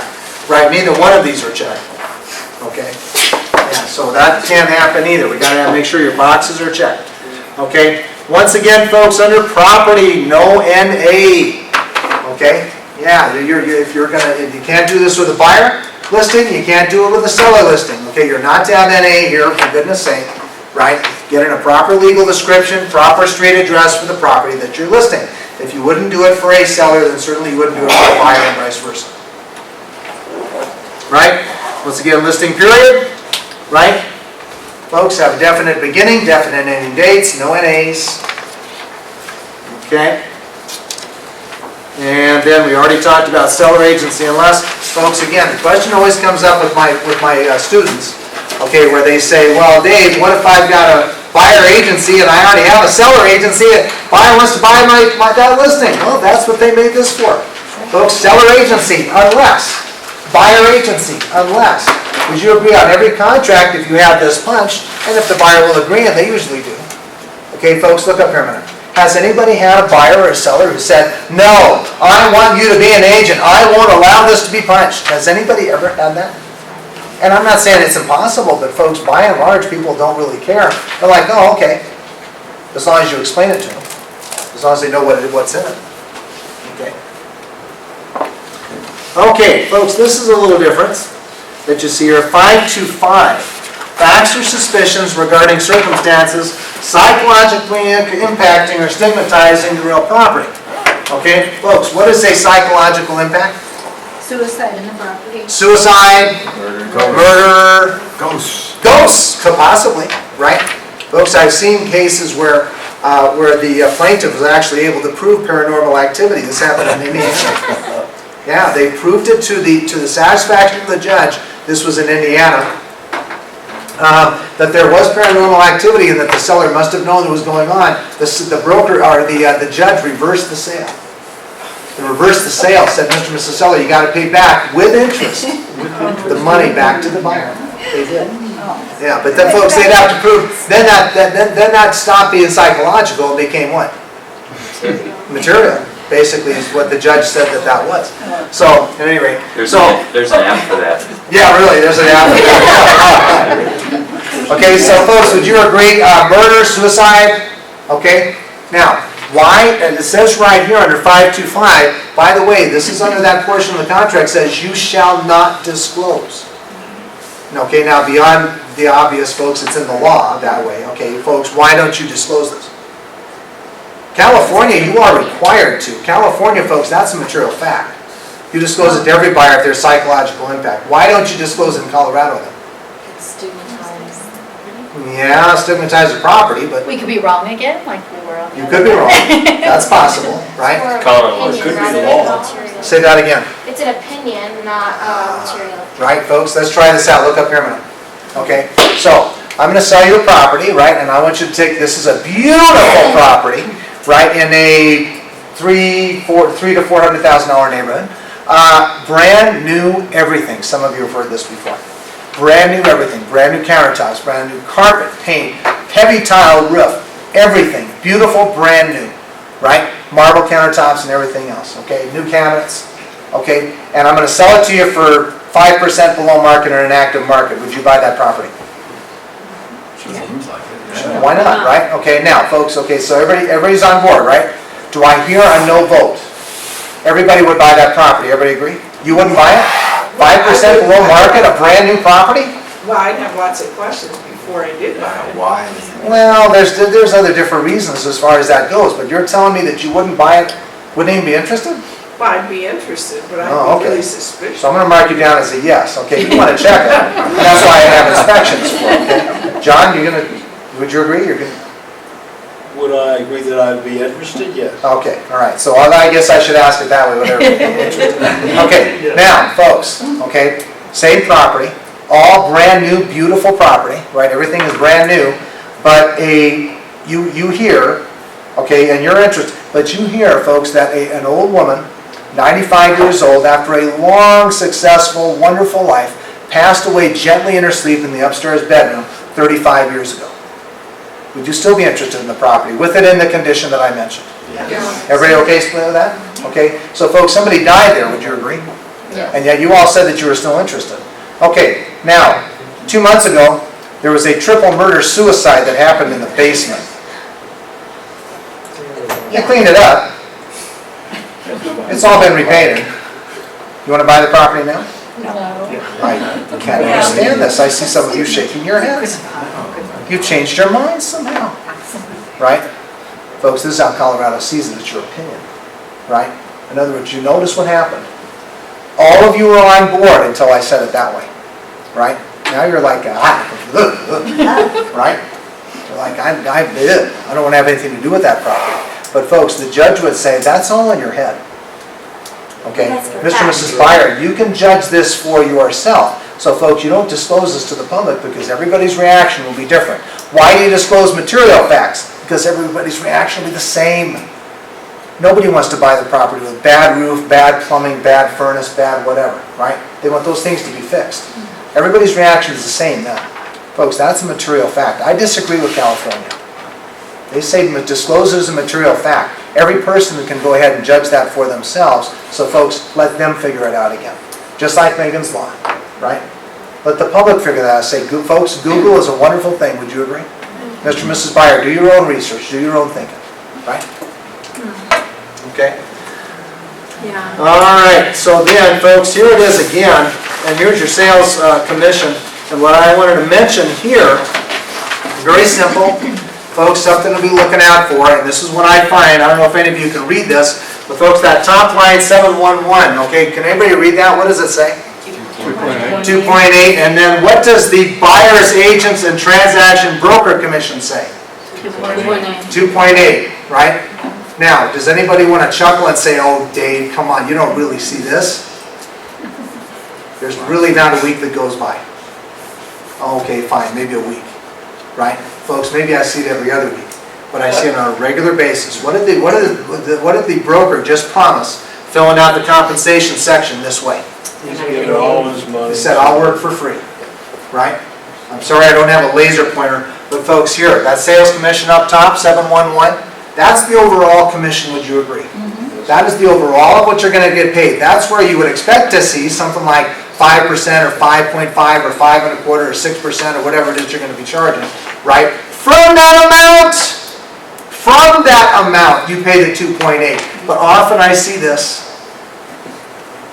You're going to work for free, and the real estate commission is going to say, you will work the deal. We don't care what, folks, would you agree? Real estate commission, do they care what you get paid? No. Do they care if you get paid? No. They say have things that are way more important than what you get paid. They're called rules, right? So you follow the rules, we'll be fine. We don't care what you get paid, right? Okay, so folks, even worse, right? Take a look up here a minute. Even worse, okay, would you agree, folks? I find this. Do not say And Okay, then, this is 0, 0. Now what does it say? Nobody gets paid. nobody gets. No, that's not what it says. It says, John? It says that. You're a generous broker. You're gonna do a lot of business. You're not gonna make very much money. No, you're gonna lose. But you're gonna do a lot of business. That's what this says. And folks, I'm gonna send you a letter, a note that's gonna be in there saying, you understand what you just did? The seller is perfectly, and I haven't seen any seller enforce it yet, but folks, all it takes is the one time. Okay, what the seller says now is saying, I can enforce this contract exactly the way it is. You said you were not going to charge me anything. And out of your own pocket, promised in the MLS, you're going to pay the other broker out of your own pocket. Okay? Now, folks, I know I hope I'm not talking to anybody here, right, that you've done this in the past. That's part of the reason I explain this, so that you can avoid it. Brokers do this, they don't think, right? They're not stupid, they just don't think, right? Okay? Please be careful, don't work for free. That's not, makes this business a whole lot more money. All right, folks, section 8, same thing. Okay, broker marketing, do what you say you'll do. Again, same thing. Dave, there's a broker's clause that you can stick in there that You says. still got a few minutes. That says, the broker will do whatever he deems necessary to promote the marketing of the property. Promote the interests of the seller with the utmost good faith, loyalty, and fidelity. That's section 6. That's the agency duties. No, there's a little spot that you can, a little clause that you can put in there for that. Yeah, I guess. I'd have to see the clause. Open yourself up to that. I would think, I put that once and then thought, oh my gosh. I'd have to see the clause. Okay, I'll have to think of it. If you get it, show it to me. Okay. I'm happy to talk to you. Okay, folks, I do mention here, Colorado Foreclosure Protection Act. Make sure you know, and I'm just gonna give it a quick mention, we're almost out of time. Okay, but folks, the Colorado Foreclosure Protection Act, please make sure that you inquire of your seller, Mr. and Mrs. Seller, in the event, and it's not that unlikely, in the event that an investor comes along, right? I need to know if your property has an NED against it. What's an NED? Notice of election. Notice of election and demand. It's in foreclosure, everybody agree? Notice of election and demand, and that's still happening. It's not happening as much, but it's still happening, right? Notice of election and demand against the property, and if the buyer is an investor, and if this is your residence and your home, Mr. and Mrs. Seller, right? We can't use just any old contract. We have to use the Colorado Foreclosure Protection Act contract, and that's what this says. It's a warning to the seller. Because then, folks, there are certain protections and disclosures that come into play for the seller, right? If you use that contract, because they're probably selling the property just to escape foreclosure, right? So to follow what they say here, okay, if the property is residential, not for commercial, has nothing to do with commercial. If the property is residential, okay, if it is if it's the seller's primary residence, buyer is an investor, right? Folks, those things exist, and the property is residential, then you'd have to have a CFPA contract, okay? And then, the price and terms. Folks, take a look up here. Price and terms, you see where the cursor is, right? Too often, I see TBD. TBD. Folks, look up here a minute. I hate with a hot white passion of 1,000 suns the letters TBD. To be determined, right? You see what you just said, again, right? TBD, that can mean the price on any given day, folks, this is what it means. Okay, that price can be anything the seller said that they think that it probably is, right? Now, I will go this far. I've had brokers say, Dave, I'm not an idiot. Okay, I thought about this ahead of time, okay? I wanted to get the listing, and we were gonna haggle about the price later. And I said, okay, fine, but folks, would you, as far as that goes, folks, would you agree you can do that pre-marketing, pre-showing? You want to do that, fine, okay? But folks, look up here a minute. Everybody, this is as far as I will go, right? I will not allow you to do this post-marketing. It's a disaster. You're begging for a lawsuit now, right? TBD.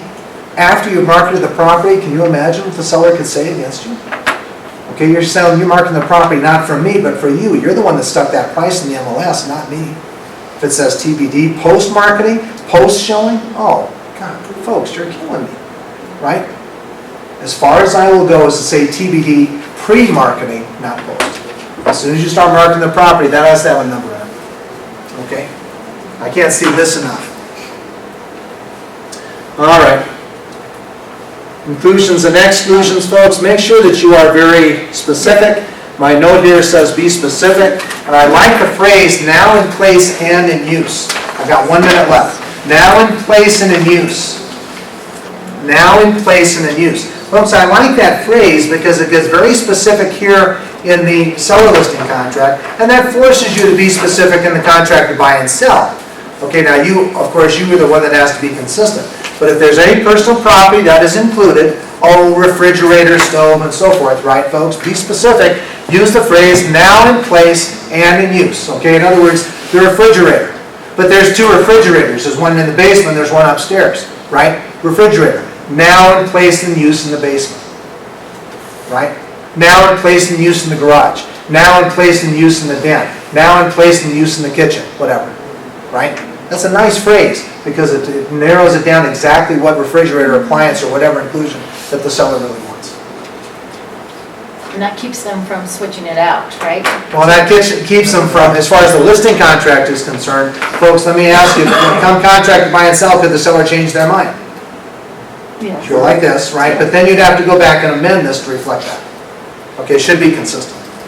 Okay? Dave, on 11.4, buyer's closing, seller must pay closing costs and fees not to exceed. You don't run into that often, folks. 11.4 is the question. 11.4 is basically saying if the buyer comes along in the future, and has a loan program that does not allow the buyer to pay certain costs, naturally they look to the seller, would you agree? So this says, the seller will say, I will pay that, but only a certain amount. I'm gonna cap it off at $300, At how much? right, or whatever, whatever the seller wants, right? You didn't get that from me, you get that from the seller. I had a question. Yeah. On 7.13, other compensation, would that be? It'd be the very same thing. Transaction fee? Yeah, very same thing as what we discussed. Okay, folks, one other thing, parking and storage facilities, we'll give you a break here, or we'll get you out of here.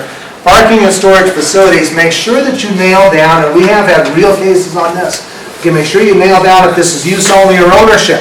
It is done that way intentionally, right, folks? If you go, look up here a minute. Would you agree if you promise that the parking, and this usually happens with townhomes, condos, right, they have separate parking, right? You promise that that's owned and it isn't, right? Buyer's gonna sue the seller, who's the seller gonna sue? You. You led the buyer to believe and you priced the property appropriately that that property was owned, that the garage was owned. It's not owned, right, folks? Not unless you confirm it. Confirm it with the HOA, right? Confirm it with the public record, that it's really owned by that owner. Otherwise, folks, would you agree, I'm gonna put use only. My default is gonna be use only, not ownership, because I don't wanna promise something is owned if it's not owned, right? Have to be able to confirm it. Is that only for townhomes or whatever? It's Well, Do we for an have- attached garage, it's pretty much part of the legal description. Okay, so I'll go ahead, then I don't feel too badly about saying ownership, because folks, there's very few instances where a seller in a single-family home with an attached garage has sold that garage to somebody else, or sold the rights to that garage to somebody else. It is legally possible, but it doesn't happen. Okay, so, association assessments, folks. All right, association assessments, nail them down, make sure you know what they are. Okay, the story here for association assessments that happened to one of our brokers was that she promised that, and she, by the way, she did her due diligence.